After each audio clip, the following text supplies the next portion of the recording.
On a cold February day in Mississippi, Walter Williams collapsed at his home.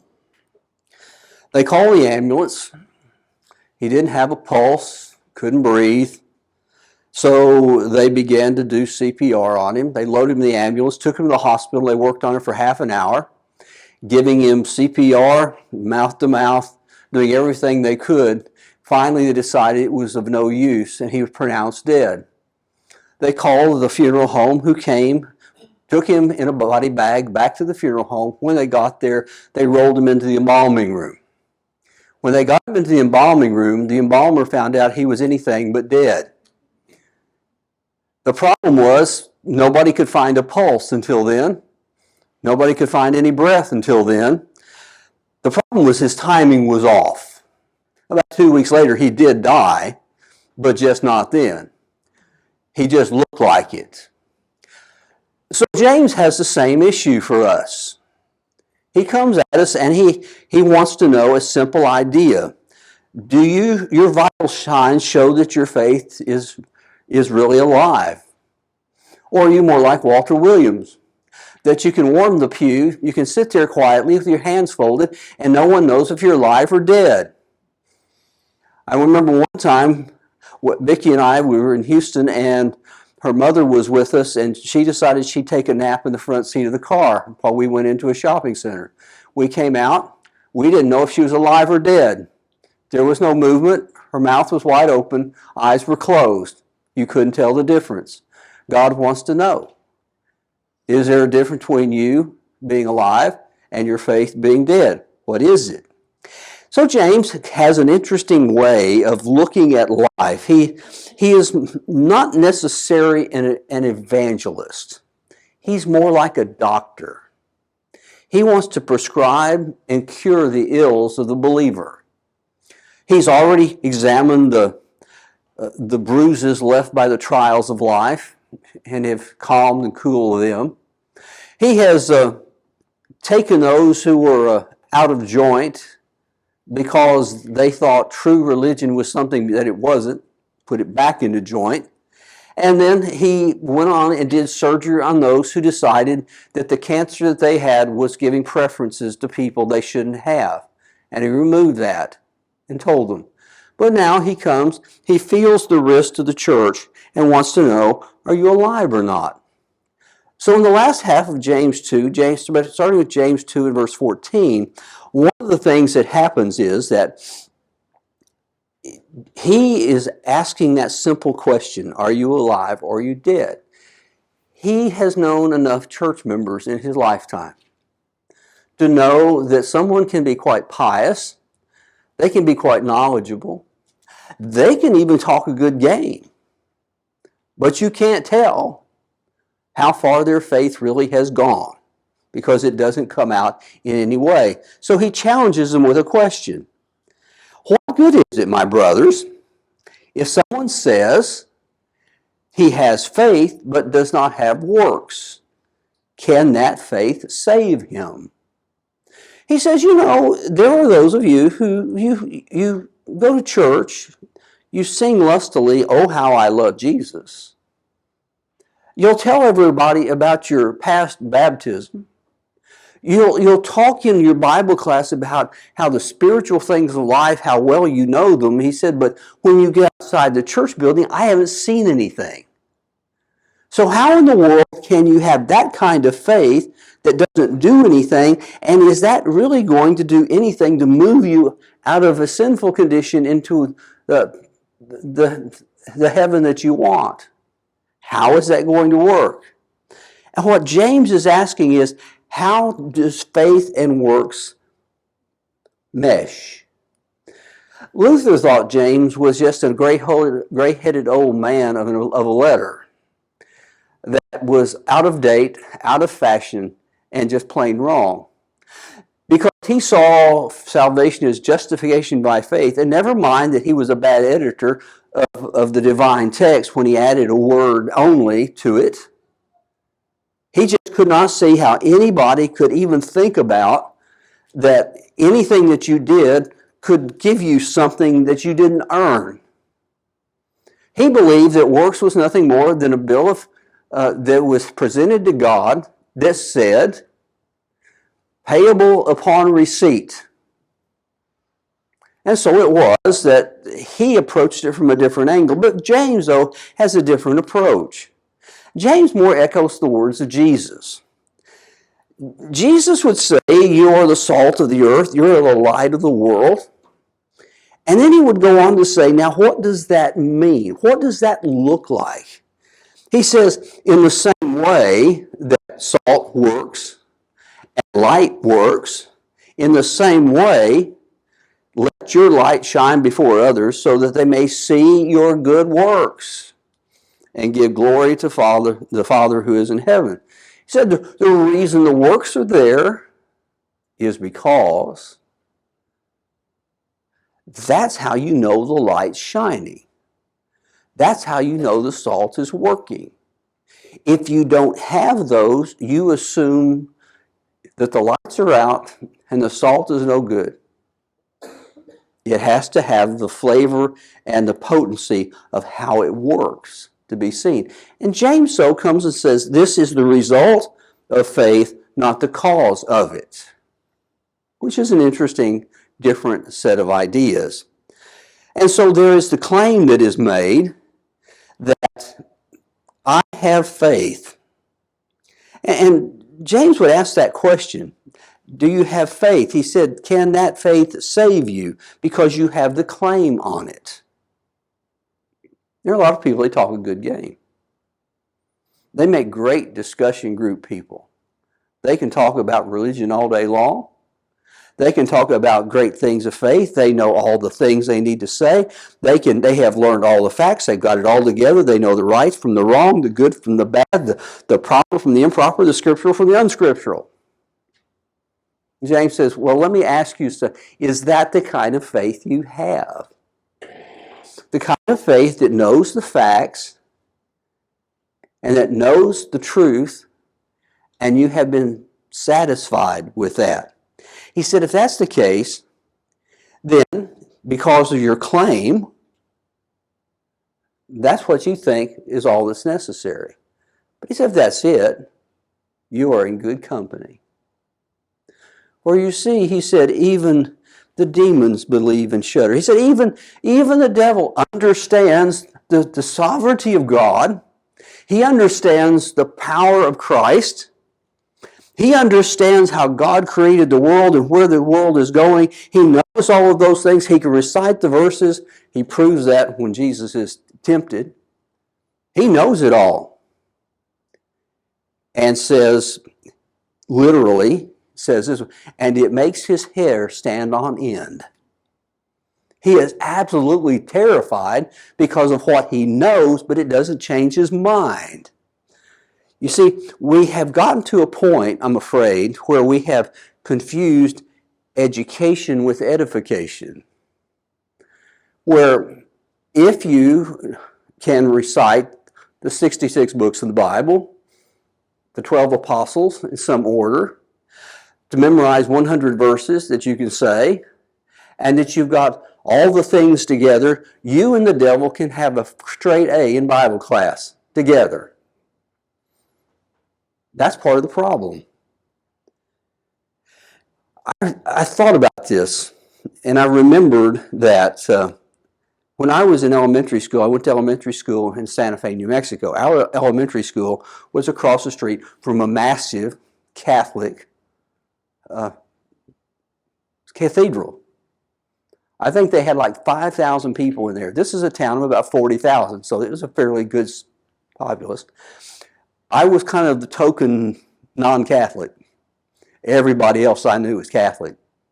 Oh, there's a Baptist kid every once in a while, but everybody else was Catholic. And I remember in school, one of the things that would happen is on Wednesday afternoons, the people I knew, the kids I knew, the friends that I played with, they'd go across the street to go to catechism classes. Apparently they had a nun that was fearful. They were afraid of her. I watched a kid get his tail beat by a principal rather than crossing the nun. Well, I don't want to meet a nun like that. And so they would go across the street, do catechism classes so they could learn the doctrine, so they could get the pieces together, so they could pass the test to get to the right point in their Catholic faith to where they said, we know what to do. The problem was that they only wanted to know that. In fact, they wanted to know that worse than their multiplication tables. They would fail school rather than fail the catechism. I'm wondering sometimes if we don't fail life because we have passed the test. And James says, if this is your claimed faith, then what good is it? That's a question he asks. What good is that? He says, I've watched you. I've paid attention. You come to church. You're nice. You talk in the foyer about how deeply you believe things and how much you love Christ and how hard you serve. And he said, and we leave the church building and I follow you down the street and I watch you. You're a pretty good financial means. And you come across a man who has had nothing to eat and has no shoes, and you walk past him. You kind of cast one of those eyes that said, I wish you weren't here. But you want to be polite, and so you say, have a nice day, and move on. He says, what good is that? Second time he's used the word good, by the way. What's the benefit of that? How is that helping anybody? How did that help you? How did that help the man? How does that help your faith? How does it help anything? How come what you're talking about doesn't make any difference to your life? That's an interesting problem, and it's not hypothetical. We all know the story of the Good Samaritan in Luke chapter 10. The story of the man who was beaten and robbed on the way down to Jericho, and there are three men that come by. A Levite, a priest, and a Samaritan. The Levite and the priest are in a hurry to get to Jerusalem, and they don't want to touch this man because he might have whatever. And so they hurry by him. I'm sure they said a prayer. Let's at least be benevolent to them. They probably said a prayer. Lord, help this man somehow, but I can't do it right now. But then the Samaritan comes along, binds his wounds, puts him on his donkey, pays for his care, and issues an IOU for the future. What does that mean?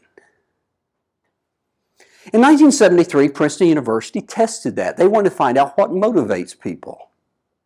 The psychology department ran this test, and it was a nice test, and they decided because there was a seminary attached to Princeton, they had a cadre of good guinea pigs. So they designed the experiment this way. They took all the seminarians and assigned them the topic of a talk that they would give somewhere on campus at a certain day, the topic of which was the parable of the Good Samaritan in the everyday life. They, as diligent seminarians always do, they studied it and they got it all written out. They had it all ready and they put it in their Bibles. They're ready to go do their thing. But they told some of them the right time, and some of them they didn't tell the right time, and they found out that they were late.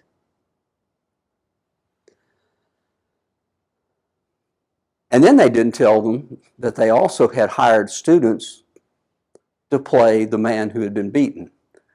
While the person was coming down the sidewalk, they'd fall down and stage blood would roll down their legs, and they'd moan and they'd groan, they'd pull, help me, help me, help me.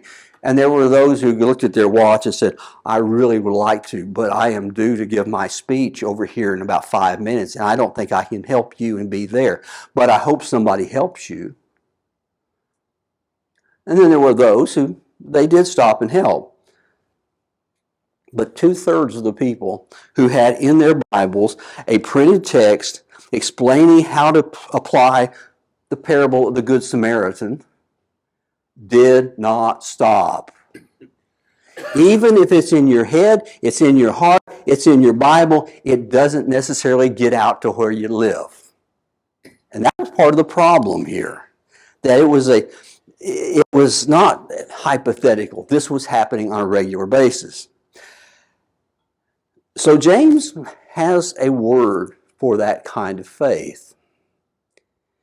He says, so faith by itself, if it's unaccompanied by anything that you can see, if it doesn't have any works, it is dead. He doesn't say it's mediocre. He doesn't say it's lacking. He doesn't even say it's weak. He says it's dead. That's a word that is used in the New Testament of John the Baptist without his head, and with Jesus in the arms of Joseph of Arimathea coming off the cross. They are dead. There's no signs of life. There's no life in them. It's gone. When you have faith without anything else, it's dead. The mortician has been called, and he's coming soon. But then he turns around and says, let's look at what live faith looks like. He says, there are some that will say, I have great faith, and you have the works. And the person says, well, I do have the works. And he said, let me tell you what that means. I will show you my faith by my works. I don't have to tell you about what I believe. I'll let you figure that out on your own. That's an interesting problem.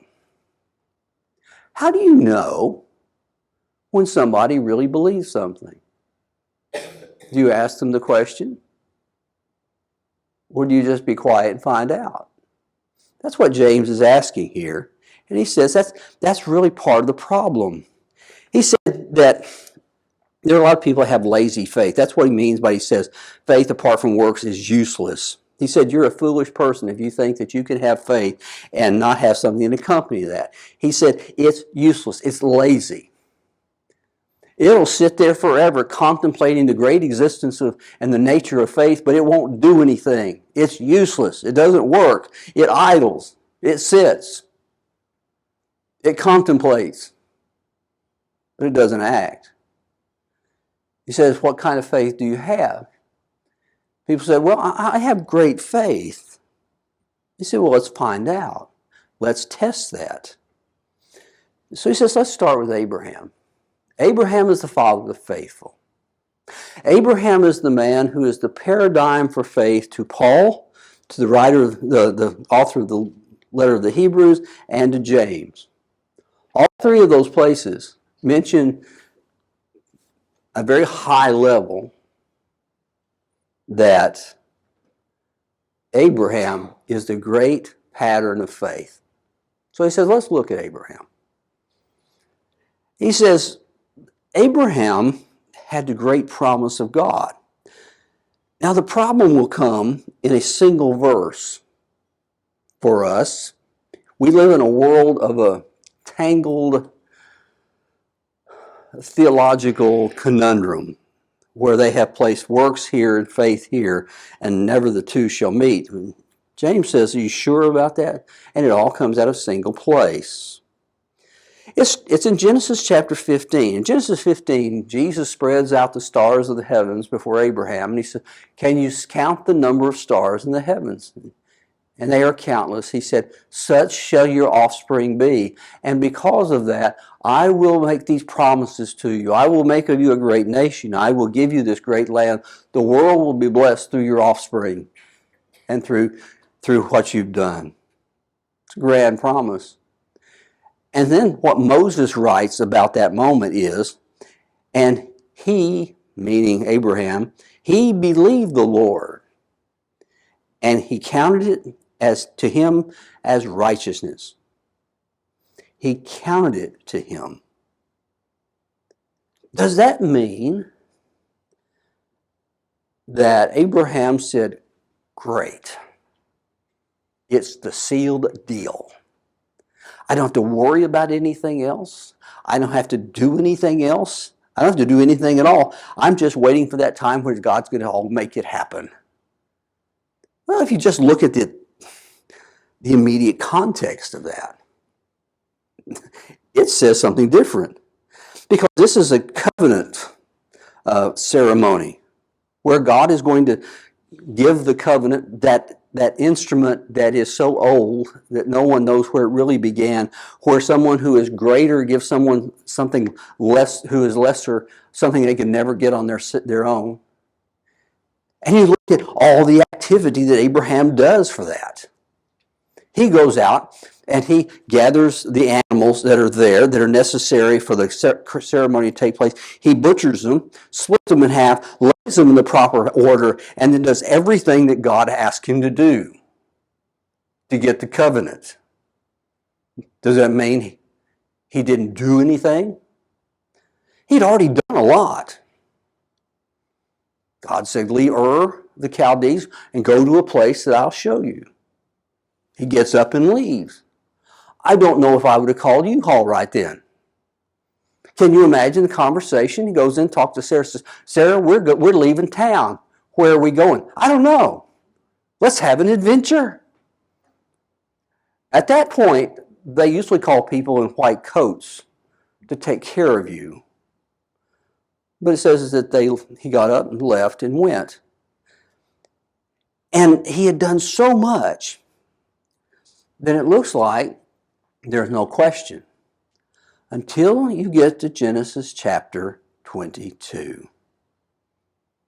Genesis 22, God says, I want you to take your son, your only son, the son that you love, and sacrifice him to me.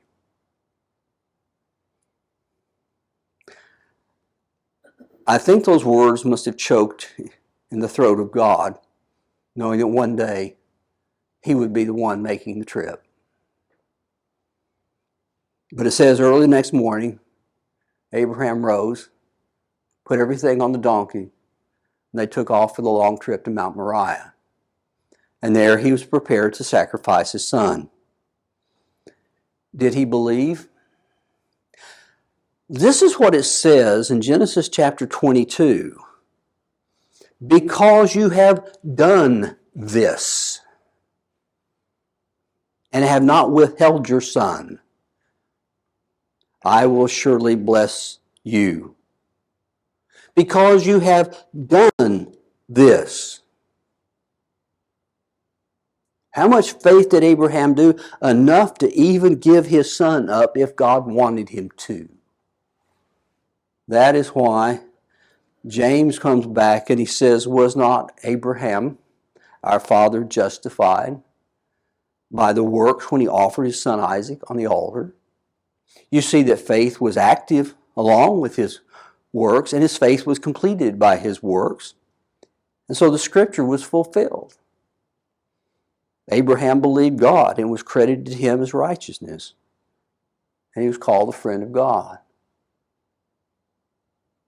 It was credited to him or counted to him as righteousness.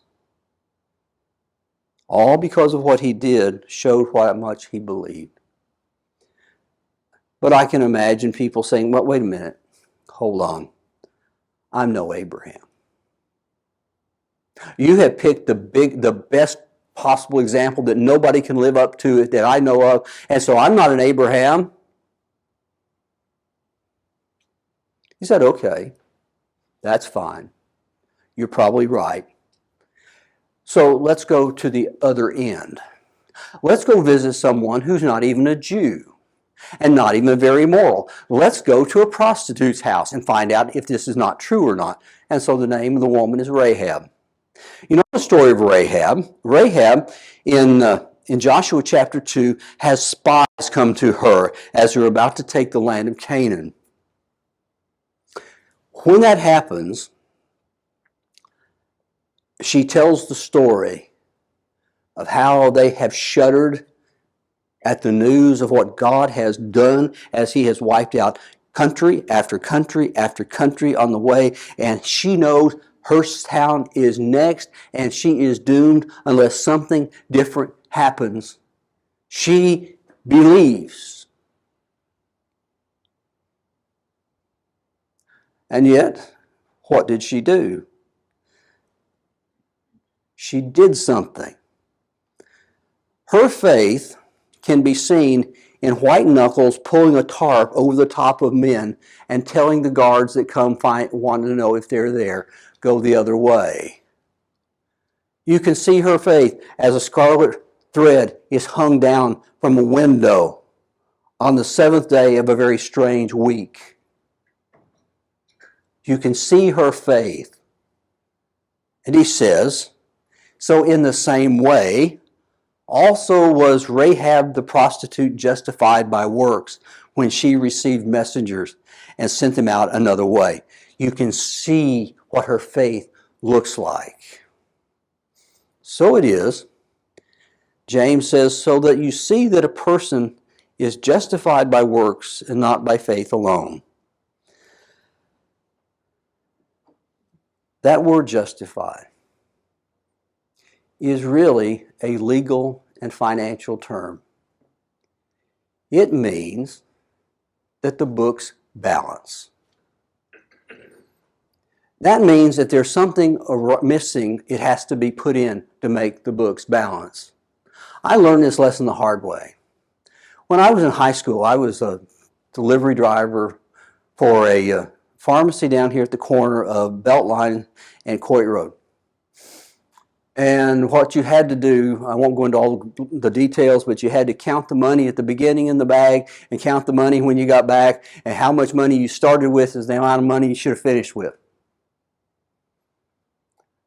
But if you're 16 years old, that lesson doesn't come quite as well. They don't teach you that in calculus. But it learns pretty well in life, because I remember one night I came back and we counted out the bag, and the boss said, it's $5 short, meaning I probably gave somebody the wrong amount of change.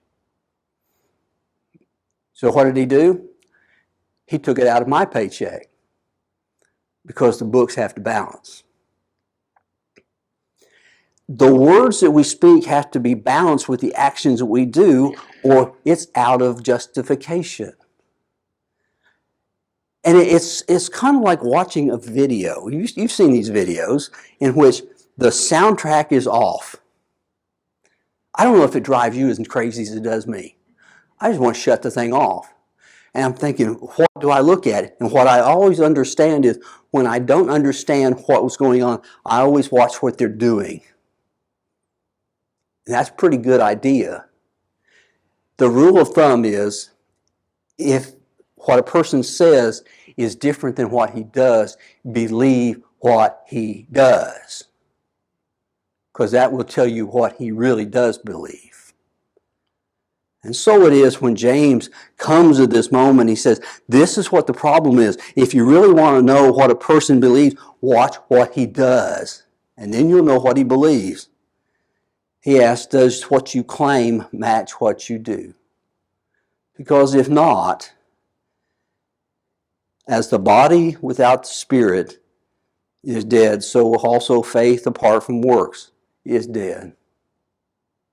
It's just not there anymore. Not alive. And so James tells us one simple idea. If your faith doesn't have you, you don't have any faith. If it doesn't seep out through your fingers and your feet, it doesn't make any difference what's in your head, because you don't have it. You don't have the faith because the faith doesn't have you first. What do we do about that? First of all, we got to look at ourselves and say, what are we? It's very hard for us to be objective. We don't spend a lot of time in objective reflection. Maybe we ought to. What did you do? What did this mean? More importantly, what do you believe? And then find one physical, visible action and put it in your calendar, and on that day, go do what you said you were going to do. Because if you really believe it, you'll do that. But if you don't really believe it, you won't. Because it all comes down to the fact, what kind of faith do you have? That's important. There was a French circus performer, his name was Charles Blondin.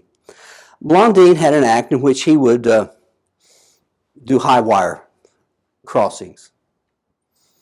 He came to America in 1855 in order to bring his act to the New World, and there was a very sharp circus operator in New York that figured a way they could make a lot of money.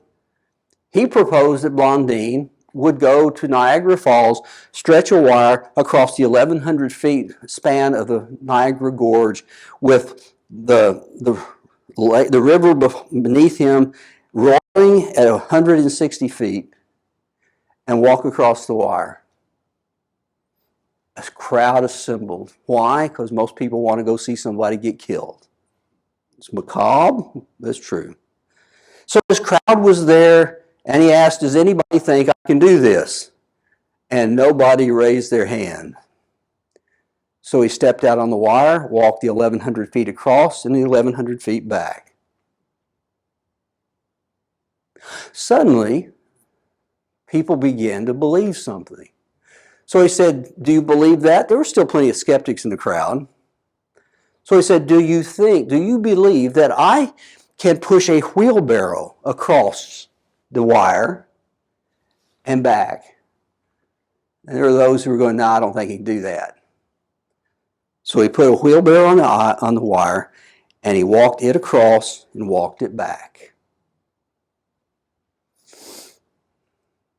This time, the believers were many, the disbelievers were none. And they all cheered with roarious applause.